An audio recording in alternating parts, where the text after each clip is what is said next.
ஏன்னா நம்ம வீட்டுல இருக்க படிக்காத அம்மா அப்பா பாட்டிகள் எதிர்மறையா பேசுறது அனுமதிக்கவே மாட்டாங்க. பாத்துருக்கீங்களா? போறேன் அப்படின்னு நீங்க சொல்லவே முடியாது. அப்படி சொல்லாது, போயிட்டு வர்றேன்னு சொல்லு. எங்க போறேன்னு யாரையுமே கேட்க மாட்டாங்க. பாத்துருக்கீங்களா?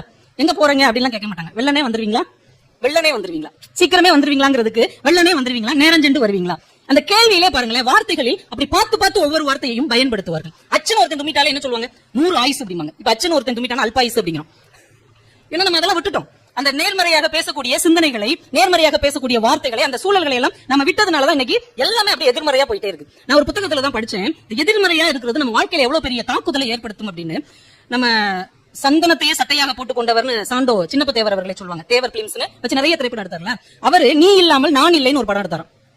அப்பவே எல்லாரும் சொல்லிட்டாங்க, நான் இல்லை அப்படின்னு ஒரு நெகட்டிவா முடியுது, நீ இல்லை அப்படின்னு ஒண்ணு முடியுது, அதனால வேண்டாம், கொஞ்சம் தலைப்பு மட்டும் மாத்துங்க. அதெல்லாம் இல்ல, நல்லாதான் இருக்கு, நீ இல்லாமல் நான் இல்லை அப்படின்னு படத்தை ஸ்டார்ட் பண்ணிட்டார். ஆனால் அந்த படம் முடிந்து வெளிவரும்போது தேவர் அவர்கள் உயிருடன் இல்லை. வார்த்தை எவ்வளவு வலிமையா இருக்கு பாத்தீங்களா?